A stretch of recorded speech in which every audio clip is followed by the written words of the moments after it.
What makes the achievement of emotional sobriety so difficult is the habits we have, the patterns we have in our behavior, the habitual ways that we've come to think about things. We have to really become aware of those things in order to challenge them, because the consciousness that has created a lot of the problems in our life cannot solve it, cannot change things. So what happens is the first step is waking up.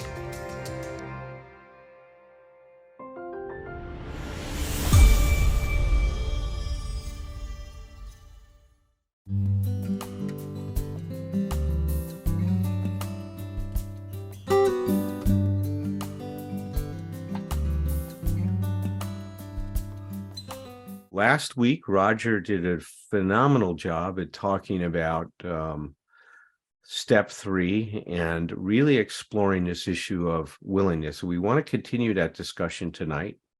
Next week, we will start to explore what Bill talked about in the 12 and 12 is about dependency and starting to open up the door for us to question our dependency in life. So, Roger, why don't you join me, and you're going to give a quick summary, you said, tonight of what you did last time, and then we'll have Herb and Tom join us for a further to continue the discussion that we started last week. All right. Thank you, Al, and good evening or good morning, wherever you are in the world, everyone. Welcome. So last week, I tried to draw together and connect more deeply step 3, and especially as it's discussed in the 12 and 12, with Nathaniel Branden's concepts of self-esteem. Particularly, as Alan just said, with regard to the notion of willingness. It's very central to both Nathaniel Branden's description of what's needed to learn how to gradually improve our sense of self-respect and self-confidence, both, which is how he defines self-esteem, and as well as, of course, in step 3, the emphasis on willingness is very explicit. So I asked the question, how do we become willing to be willing? How do we become willing to be more willing? I want to start with the 12-step piece first, specifically step 3, made a decision to turn our will and our lives over to God as we understood him. As we understood him, right? So he goes on in the 12 and 12, practicing step 3 is like the opening of a door, which to all appearances is still closed and locked. All we need is a key and the decision to swing the door open. So already action is being referenced here, right? Not simply reflection or surrender. There is only one key, and it is called willingness. Once unlocked by willingness, the door almost opens by itself. And looking through it, we shall see a pathway beside which is an inscription. It reads, "This is the way to a faith that works." He goes on, "It is only by action that we can cut away the self-will, which has blocked the entry of God, or if you like, a higher power, into our lives." So he says willingness is the key. Nathaniel Branden, in writing about self-esteem in the 6 pillars, agrees, but his frame of reference is building our sense of self-respect and self-confidence. He writes that to build our self-esteem requires willingness and a will. Quote, to live the 6 practices, or pillars, as we also call them, when to do so may not be easy.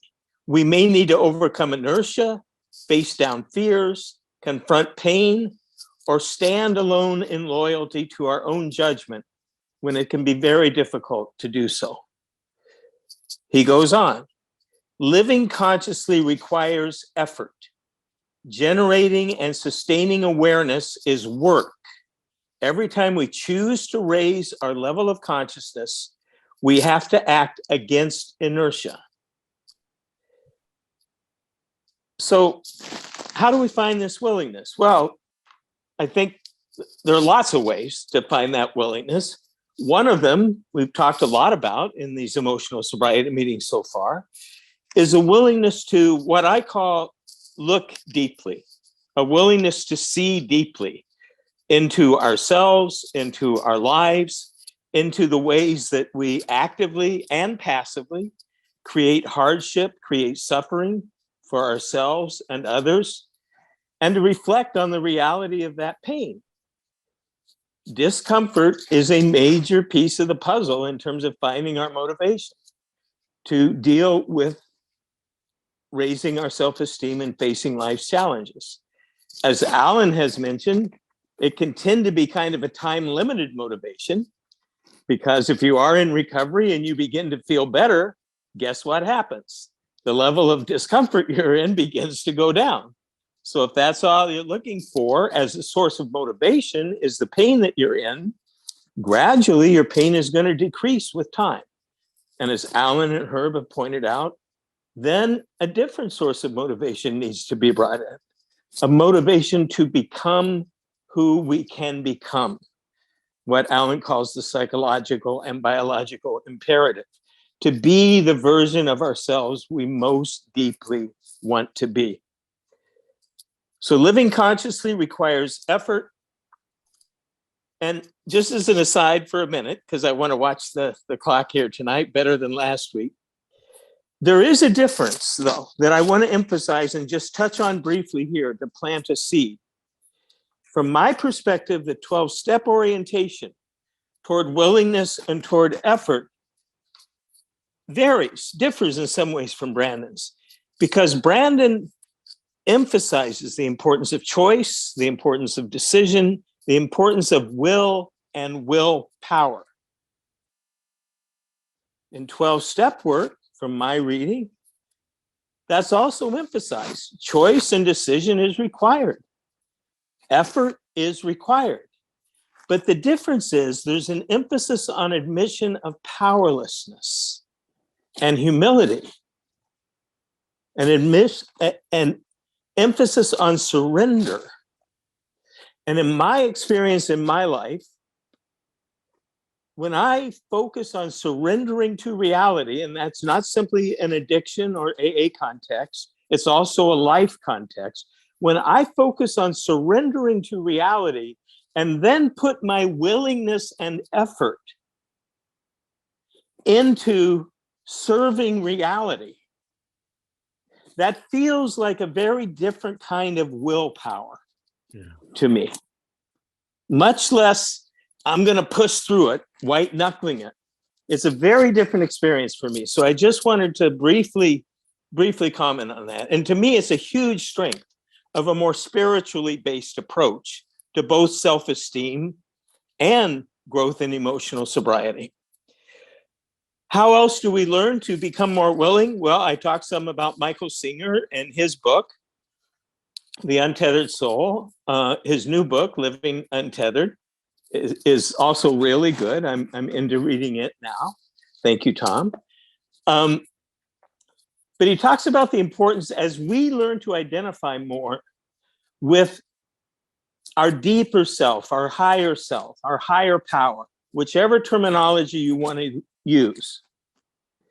As we learn to realize and feel and experience who I am is deeper than, is greater than any particular thought I am thinking now, any particular emotion I'm experiencing now, any particular body sensation or fantasy or memory I'm engaged in now. Because all those things will pass, those feelings, those thoughts, those memories, but we are still here. A part of us able to observe our experience, able to assess and question the truth, the validity of our experience. That is who Singer writes about as who we really are. We are that observing self. And at times we're going to want to enter very deeply and fully into the emotion we're experiencing, or the perspective that we're seeing things from, or whatever the experience is that we're having. We absolutely want to have that choice available. But it's very important that we not be fully possessed by any one particular aspect, or as Alan talks about it, give total privilege to a feeling just because it's really intense. And we all know really intense feelings can easily take possession of us, right? Unless we practice through mindfulness, through meditation, through taking action that may often be contrary action, action that we don't feel like taking, realities we do not want to look at. That's the most important time to look, right? But it's hard. So those are some of the ideas I talked about last week. Trying to connect up. Lots of commonality, willingness, will, choice, effort, all required. But there are some differences as well. So at that point, I just want to move it back to Herb and Tom and Alan and others of you who would like to share tonight. Thank you all. Thank you so much, Roger. Once again, it was it's such a wonderful perspective on what's happening here. So, Herb, I'm going to turn this over to you, and then Tom was going to have a few comments, and then I'll take up the rear this time. Well, Roger, that wasn't a summary of last week. That was a brand new talk. Come on. Oh my God, I got another page of notes. You caught me, Herb. You caught me. Darn. No, it's Thought wonderful. I could sneak it by. No. Obviously supplemental and complementary to what you talked about last week. And I was compelled to reach for my big book because of your emphasis on effort and work, willingness. And we've talked about connected to action. It's really logical. Mm-hmm. All right, it's psychological, it's human, it's common sense, and we can really understand it. But here's how Bill Wilson summarizes after the third step, the action that he's about to lay on us on page 64, for those of you who have a big book. He said, though our decision was vital, life-giving, and crucial, our decision, it will have little permanent effect unless at once followed by a strenuous effort to face and be rid of, to name and to excise the things in ourselves which had been blocking us from power. We had to get down to causes and conditions. I'm going to keep it very simple because I could go on for a while, but one of the truisms in any meeting or any experience sponsor is, it doesn't matter what you know, it doesn't matter what you think, it doesn't matter what you feel, it doesn't matter what you've done in the past. What is really important right now is that you take actions that you don't believe in, that are contrary to your thinking and your knowledge and your feelings and your prior behavior. You just take the actions. You talked about surrender, and that sounds like a passive term. And in the first step, it's not. It's an implosion of collapse because of pain. I've heard it someplace, I don't know who said it. Suffering is the touchstone of growth. It's the pain that drives us to look for power. The realization and experience of, I don't have sufficient and effective power. I need help. That's step one. Help's available. That's steps two. I'm going to ask for help. And I just want to make this point here, coming from the total 12-step perspective, I do. And that is, this is not a self-help program. The three of you, psychologists and therapists, You will be talking about psychology and self-development and self-empowerment and yep. I don't talk like that. I talk like, I don't have sufficient power. I need a power other than myself. I'm willing to take actions, but even my willingness is a grace. And there's a mystery here. There's a mystery here. I can't explain it. Which comes first, the willingness or the grace or the willingness? And I don't have to. I call it a mystery. It's not a cop-out. I look back over my shoulder. I can't explain it, but I can observe it. When I take the actions, something beyond reason. 1 + 1 = 2, not in my experience. 1 + 1 = 5. It's geometrically disproportionate to my contribution to it. Thank you. That's great, Herb. I like that. Disproportionate to my contribution. Grace. And Alan has heard me. In fact, he's begun to use the line. I'm very complimented by that. You can't get here from there. Here I am. Yeah. Thank you. Wow. I think I learned some things about math. It's it's interesting. Herb said this. Roger, you inspire certain things in people, and it's like I left 3 different times to get different books as you were talking. It's like, and it wasn't because I was bored and wanted to do some reading while you were talking. It was. No, and I started saying inspired. You provoked me to think. It's like, and you do that, and there's something about the content that you have, and the style that you have, the way you do that. You are such a. First of all, there's never a thing. I feel challenged by you. I never feel threatened by you. And people who are really smart, and you are very smart. It's like people are very smart. Sometimes not on them, it's on me. I have felt threatened by them. You're a safe provocateur, I guess I could say. All right. So I want to say that. And as far as the content, I'm not gonna dive into my version because it's just I'll bring some of this stuff up later because you got me thinking and grabbing these books and stuff like that. I couldn't possibly put it together right now.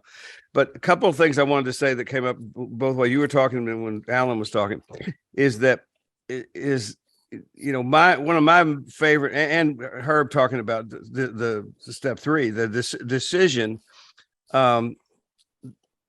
practice and action and decision are the 2 things I have focused on the most in my most recent years of practice.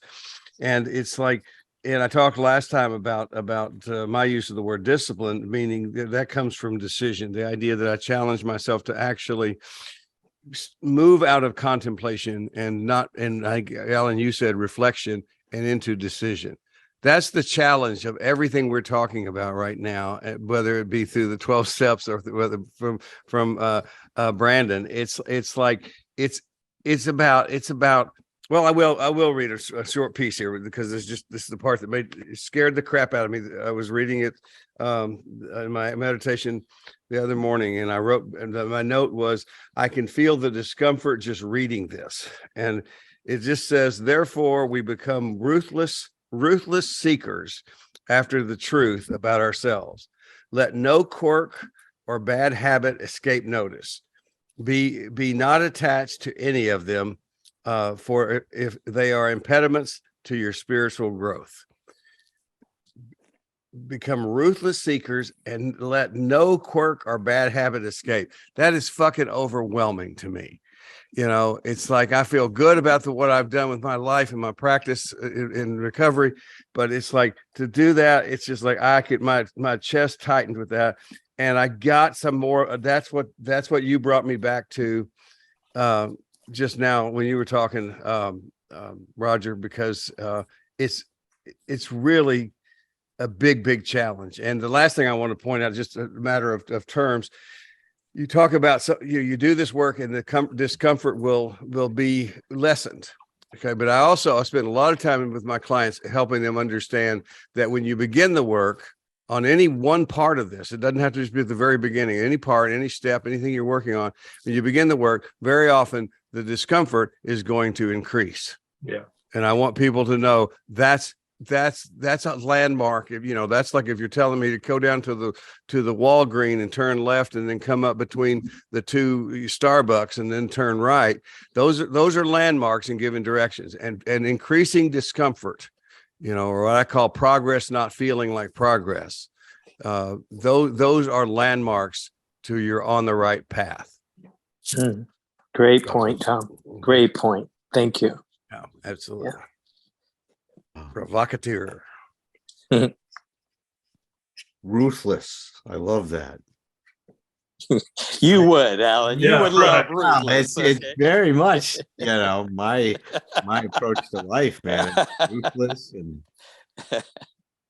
well, there's so many wonderful things that you've all said right now. And, you know, I just want to bring us back to the process, right? What is happening here, right? How are we getting to this? And Roger made reference to that. You know, we come to step 3 now and we're asked to be willing. And where does that come from? Well, remember that step 1 was this realization that what I am doing, how I'm living my life is just not working. I'm making a mess of things here. Things are falling apart, man. Rome is burning. I mean, I'm in trouble. I'm in serious trouble.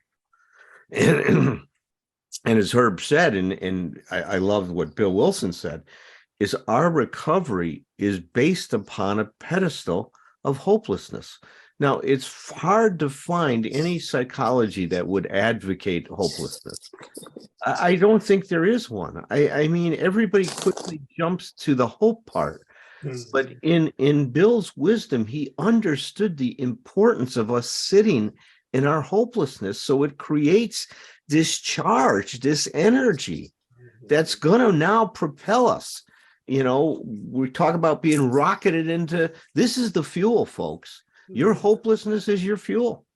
That's the rocket fuel that we need in our life. Now, as Tom says, once we get propelled based on that hopelessness, some of those other boosters kick in, and it's no longer just hopelessness. Now there becomes a desire, right, to live a better life. This other part of us gets awakened, but initially breaking Earth's orbit is all about hopelessness and the fuel of that. So keep that in mind. That sets us up for that hope. And that's what I said, is the steps are brilliant, is there's a charge and there's a resolution of that charge, right? And now we have hope. My God, you know, I can find a way of living that's not going to lead me to this dead end alley that I keep walking into. You know, that's what's happening here. So now, my God, there's hope. There's another way. A new charge is developing. There's another possibility. Well, how am I going to realize that, right? Hope without action is an empty promise. That's what we've talked about a lot. So that's what we bring into step 3. Now we want a realization of that hope. And that's what Bill, I think, means when he says it's the first affirmative action we're going to take. We are affirming our desire now to realize and to find a way of life that's going to have different results for us. That's not going to lead us down that dead end street that we just keep finding ourselves on, with all the streetlights broken and trash cans turned over. Those are the alleys I hung out in. You know, I'm just describing some of the alleys I ended up in my drunken days. That's what they look like. So it's so important to keep all this in mind. Now, I wanted to just say a few other things, Roger, and I really appreciate you talking about the difference between the willingness that we're discovering here and the willingness that's coming out of this self-will, and the applying this self-will like Nathaniel Branden, people like Tony Robbins talk about, right? It's about power, not about powerless. You're not going to go to a Tony Robbins seminar and he's not going to stand up there and say, listen, I want to talk to you about the virtues of powerlessness. Everybody's going to walk out. Give me my refund. I mean, they're there to get turned on, man. Let's go after life. And, let me take a hold of it and create the life that I want to create. We want that too. I'm not in any way. That works for a lot of people. I've been to Tony Robbins seminars and I believe in them. He's doing a great thing. Just like I love the work of Nathaniel Brandon. It helps a lot of people. But we're finding a different path here. And the path is discovering the importance of letting go.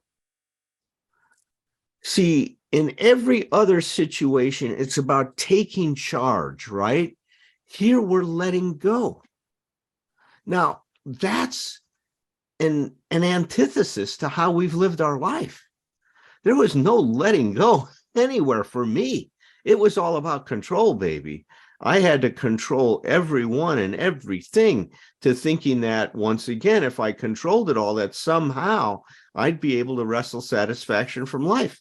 Well, it didn't work. I'll testify to that.